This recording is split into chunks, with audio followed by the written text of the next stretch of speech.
নমস্কার, বাঙালির পেটপুয়া চ্যানেলে আপনাদের সকলকে জানাই স্বাগত। আজকে আমি আপনাদের সঙ্গে কোনো মশলাপাতি ছাড়া লাউয়ের সুন্দর একটা রেসিপি তৈরি করে শেয়ার করব। আর এই রেসিপিটাতে কোনো মশলা দেওয়া হবে না, তাই এই লাউয়ের রেসিপিটা কিন্তু স্বাস্থ্যের পক্ষে হবে ভীষণ ভালো। আর এই রেসিপিটা আপনারা গরম গরম সকালে ভাতের সঙ্গে খেতে পারেন, রুটির সঙ্গে খেতে পারেন, সব কিছুর সঙ্গে খেতেই কিন্তু বন্ধুরা ভালো লাগবে। তাহলে বন্ধুরা দেখে থাকুন আমি কীভাবে লাউয়ের রেসিপিটা তৈরি করছি। লাউয়ের রেসিপিটা তৈরি করার জন্য আমি একটা লাউ নিয়েছি। সবটা লাউ আমি দেব না, এখান থেকে আমার যতটুকু লাগবে ঠিক ততটুকু পরিমাণ আমি নিয়ে নিচ্ছি। প্রথমে আমি গোটাটা কেটে নিচ্ছি, আর অর্ধেকটা নিয়ে কেটে নিচ্ছি।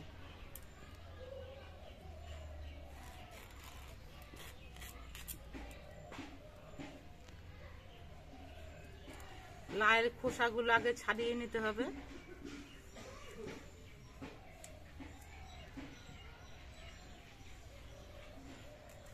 লাউয়ের খোসাগুলো ছাড়িয়ে নিয়েছি, এবার লাউটা কেটে নিচ্ছি।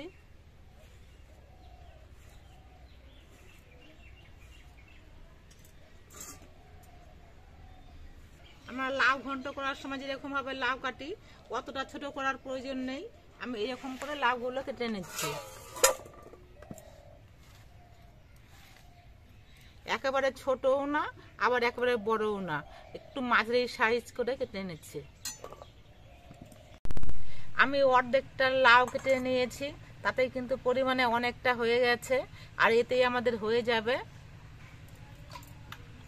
এবার লাউটা ধুয়ে নিতে হবে। লাউটা ধুয়ে নিয়ে আমি যে কড়াইতে করে রান্না করব সে কড়াইয়ের মধ্যেই নিয়ে নিচ্ছি।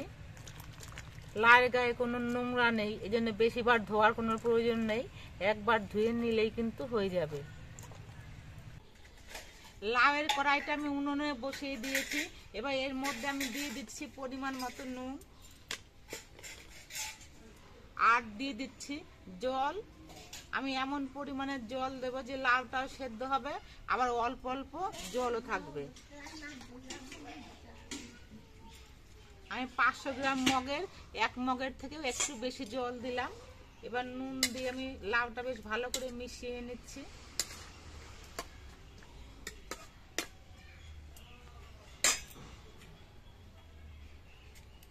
এবার এই লাউয়ের মধ্যে আমি দিয়ে দিচ্ছি কয়েকটা চেরা কাঁচা লঙ্কা।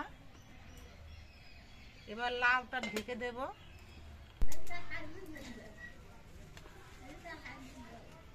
এবার উনুনটা ধরিয়ে নিয়ে বেশ কিছুক্ষণ জাল দিয়ে লাউটা সেদ্ধ করে নিতে হবে। লাউয়ের রেসিপিটা তৈরি করা কিন্তু খুবই সহজ, লাউটা কাটতেও খুব একটা সময় লাগে না, আর এই লাউয়ের রেসিপিটা রান্না করতেও কিন্তু খুব একটা সময় লাগে না। লাউটা সেদ্ধ হতে যতটুকু সময় লাগবে সেই সময়টা যা একটু বেশি লাগবে। কিছুক্ষণ পর কড়াইয়ের ঢাকনাটা খুলে নিচ্ছি। লাউটা আর একবার নেড়ে চেড়ে দিচ্ছি। লাউটা কিন্তু এখনো সেদ্ধ হয়নি, আরো একটু সময় সেদ্ধ করে নিতে হবে। লাউগুলো বেশ কিছুক্ষণ ফুটিয়ে নেওয়ার পর লাউগুলো কিন্তু সেদ্ধ হয়ে গেছে। আমি একটা হাত দিয়ে দেখে নিচ্ছি, নরম হয়ে সেদ্ধ হয়ে গেছে। আর লাউটা সেদ্ধ হওয়ার পরও কিন্তু দেখুন এরকম অল্প অল্প ঝোল রয়েছে। এবার এই লাউটা আমি নামিয়ে নিচ্ছি একটা গামলার মধ্যে। আজকে আমি লাউয়ের যে রেসিপিটা তৈরি করব সেটা হলো লাউয়ের সাদা বটি। এজন্য এই লাউয়ের রেসিপিটাতে কোনো হলুদ দেওয়া হয় না, তবে অনেকে কিন্তু হলুদ ছাড়া খেতে পছন্দ করেন না, এই জন্য আমি সামান্য একটুখানি হলুদের গুঁড়ো দিচ্ছি।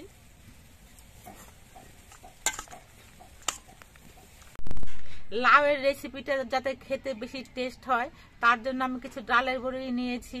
এবার এই ডালের বড়িগুলো আমি ভেজে নেব। কড়াইতে দিয়ে দিচ্ছি সর্ষের তেল। কড়াইয়ের তেলটা গরম হয়ে গেছে, এবার তেলের মধ্যে ডালের বড়িগুলো দিয়ে ভেজে নিচ্ছি।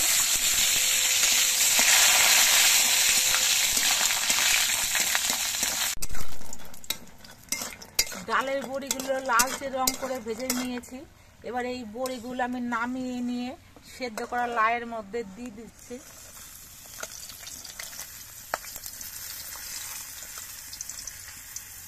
ডালের বড়ি ভেজে নেওয়ার পর কড়াইতে যেটুকু তেল আছে এই তেলেই কিন্তু লাউয়ের রেসিপিটা রান্না হয়ে যাবে।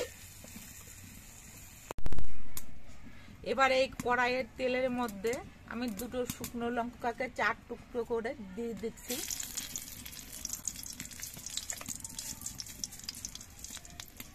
আপনাদেরকে আমি প্রথমেই বলেছি যে লাউয়ের রেসিপিটাতে কোনো মশলা দেব না, কিন্তু এই লাউয়ের রেসিপিটা সোমবার দেওয়ার জন্য আমি অল্প করে একটু কালো সর্ষে নিয়েছি। এই সর্ষেটা আমি তেলের মধ্যে দিয়ে দিচ্ছি।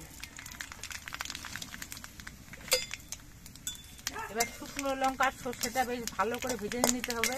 ভাজার পর দেখবেন একটা সুন্দর সেন্ট বেরোবে। শুকনো লঙ্কাটা কালো হয়ে ভাজা হয়ে গেছে আর সর্ষেটা ভাজা হয়ে একটা সুন্দর সেন্ট বেরিয়েছে।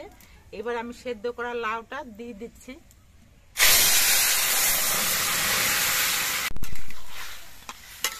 সঙ্গে সঙ্গে আমি ঢেকে দেব। মিনিট 2 পর আমি ঢাকনাটা খুলে এনেছি আর লাউটা একবার নেড়ে চেড়ে ভালো করে মিশিয়ে নিচ্ছি।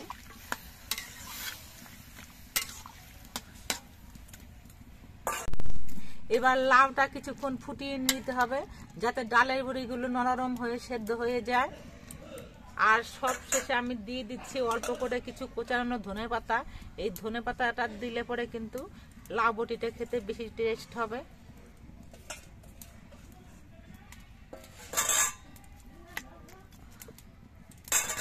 আবার একটুখানি সময়ের জন্য আমি ঢেকে দিচ্ছি। 3-4 মিনিট পর আবার আমি ঢাকনাটা খুলে এনেছি। এবার নেড়ে চেড়ে দিয়ে দেখে নিচ্ছি যে ডালের বড়িটা সেদ্ধ হয়েছে কিনা। ডালের বড়িটা নরম হয়ে সেদ্ধ হয়ে গেছে। এবার সব শেষে আমি অল্প করে একটু চালের গুঁড়ো ছিটিয়ে দিচ্ছি, তাহলে কিন্তু লাউ বড়িটা আর কোনো পাতলা থাকবে না, বেশ মাখো মাখো ভাব হবে, দেখতেও ভালো লাগবে আর খেতেও কিন্তু ভালো লাগবে। যদি চালের গুঁড়ো না থাকে সেক্ষেত্রে আপনারা একটু আটা বা ময়দা এটাও কিন্তু ছিটিয়ে দিতে পারেন।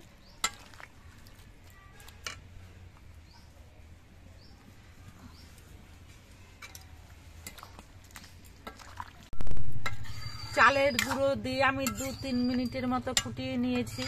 লাউয়ের রেসিপিটা আমার সম্পূর্ণভাবে তৈরি হয়ে গেছে। এবার এটা আমি নামিয়ে নিচ্ছি।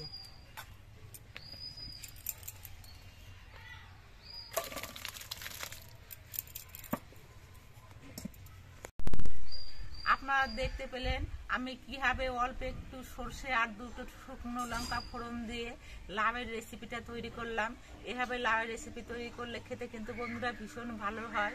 শীতকালে বাজারে এখন প্রচুর লাউ পাওয়া যাচ্ছে। আপনারা লাউ কিনে এনে এরকম রেসিপি তৈরি করে খেয়ে দেখবেন, আশা করছি আপনাদের ভালো লাগবে। আর আমাদের ভিডিওটা আপনাদের কেমন লাগলো, যদি ভালো লাগে ভিডিওটিতে একটি লাইক দেবেন, নতুন বন্ধু হয়ে চ্যানেলটিকে সাবস্ক্রাইব করে দেবেন। সকলে সুস্থ থাকবেন, ভালো থাকবেন। দেখা হবে পরবর্তী আরেকটি ভিডিওতে।